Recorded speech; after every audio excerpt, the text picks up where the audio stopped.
اور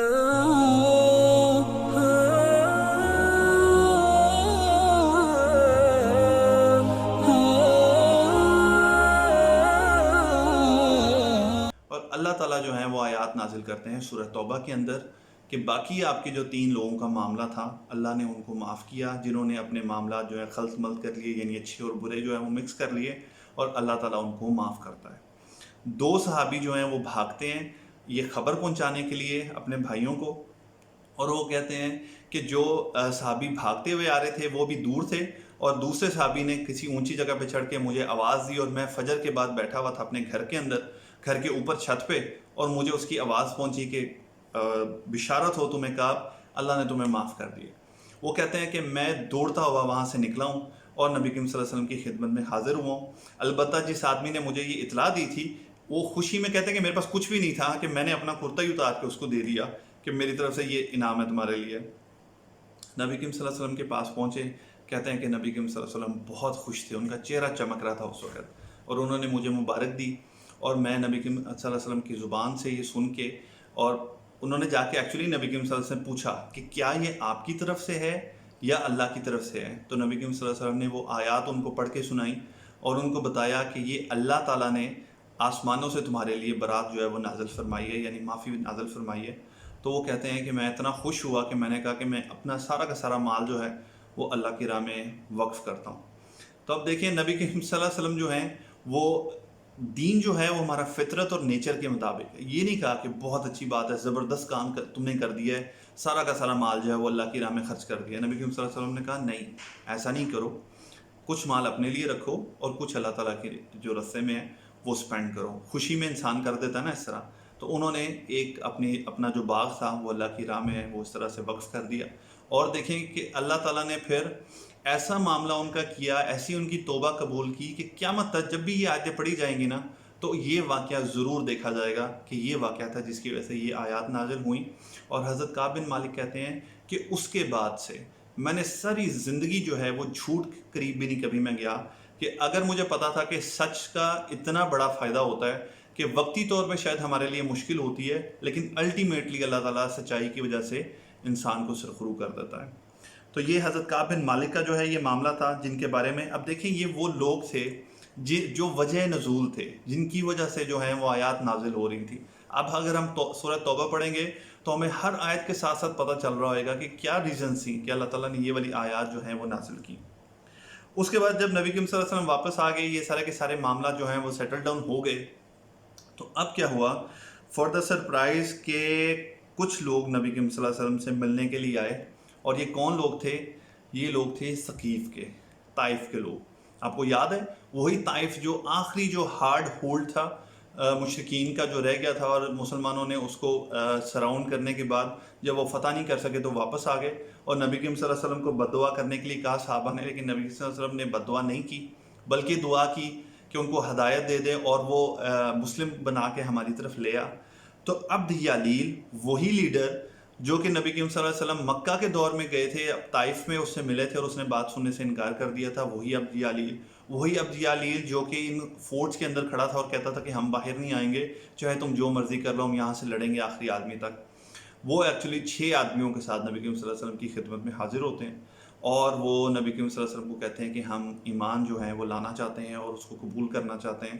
ہم پہلے دیکھنا چاہتے ہیں۔ تو نبی کریم صلی اللہ علیہ وسلم نے ان کو ٹریٹ کیا ایز ہز اون گیسٹس، اور ان کے لیے کچھ نریشنز میں آتا ہے کہ مسجد کے اندر ٹینٹ لگا دیا، کچھ میں آتا ہے کہ بالکل باہر جو ہے وہ ٹینٹ لگا دیا،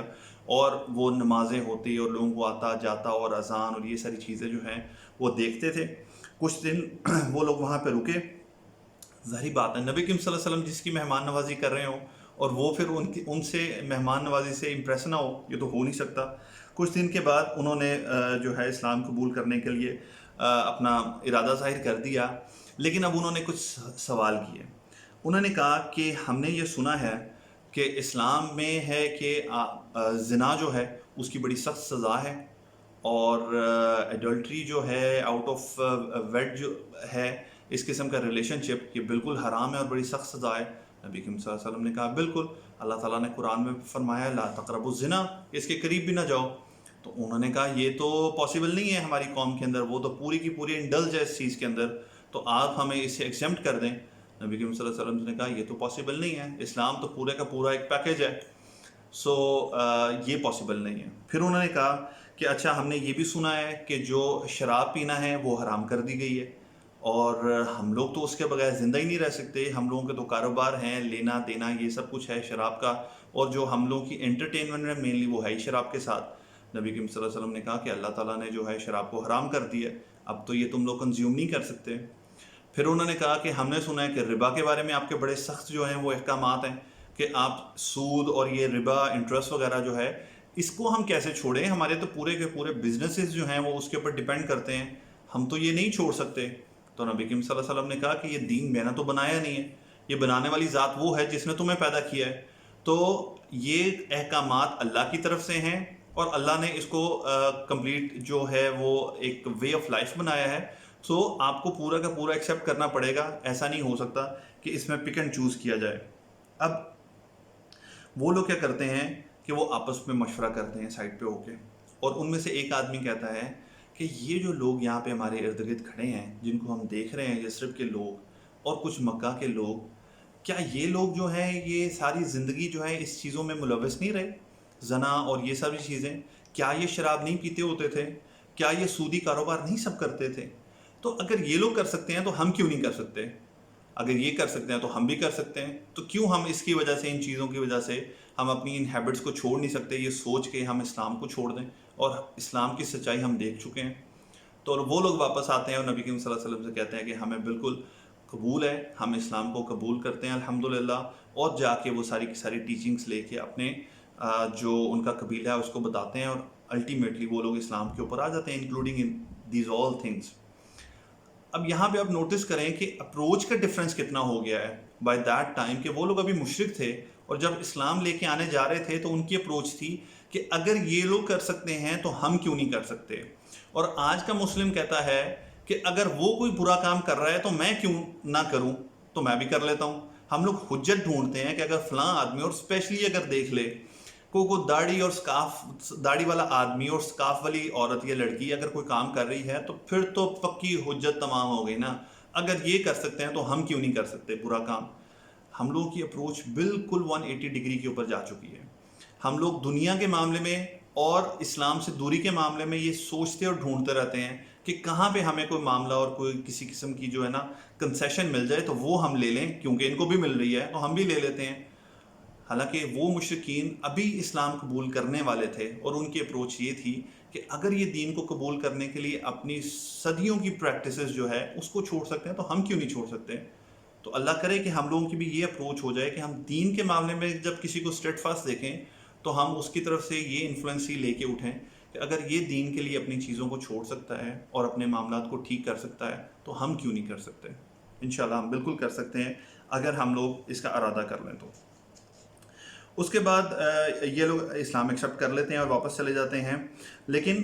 اب ان کا ایک مسئلہ ہوتا ہے. ان کا طائف والوں، میں نے آپ کو بتایا تھا جیسے مکہ کا بڑا مقام تھا، اس طرح طائف کا بھی بیسیکلی بہت بڑی مقام تھا، ان کی جگہ تھی. تو اس لیے مکہ کے پاس جس طرح سے بہت سارے بت یہاں پہ مختلف قبیلوں کے رکھے تھے،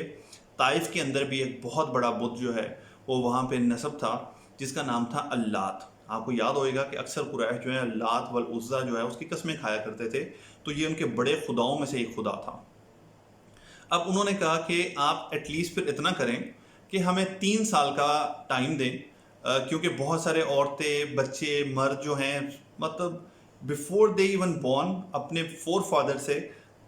وہ اس کی پوجا کرتے ہیں اللات کی. اب ایک دم سے اگر ہم جائیں گے اور اس کو ڈسٹرائے کر دیں گے اور ختم کر دیں گے تو شاید ان لوگوں کے دل میں آئے اور وہ اس طرح سے اس کو ایکسیپٹ نہ کر پائیں. تو نبی کریم صلی اللہ علیہ وسلم نے کہا تو یہ تو پاسبل نہیں ہے. انہوں نے کہا اچھا پھر آپ ایٹ لیسٹ ہمیں 1 سال ہی دے دیں. نبی کریم صلی اللہ علیہ وسلم نے کہا ناٹ پاسبل. انہوں نے کہا 1 مہینہ دے دیں. انہوں نے کہا یہ بھی پاسبل نہیں ہے. تو انہوں نے کہا ٹھیک ہے پھر ہمیں آپ ایکسکیوز کریں کہ ہم اس کو ڈسٹروائے نہیں کر سکتے، آپ اپنی طرف سے ہمیں کوئی بعد میں بھیج دیں جو آ کے اس کو ختم کر دے، ہم اپنے ہاتھوں سے تو اس کو نہیں کریں گے. اب ساری بات ہے، نئے نئے مسلمان تو ہوئے تھے، لیکن عرصہ ایک زمانہ ہوا تھا کہ ان کے دلوں کے اندر ان بتوں کی جو ہے وہ خوف اور ڈر اور ان کی محبت تھی. تو حضرت محمد صلی اللہ علیہ وسلم نے کہا ہاں یہ ڈویبل ہے، یہ میں کر دیتا ہوں. تو انہوں نے کیا کہ ایک صحابی تھے حضرت مغیرہ بن شعبہ،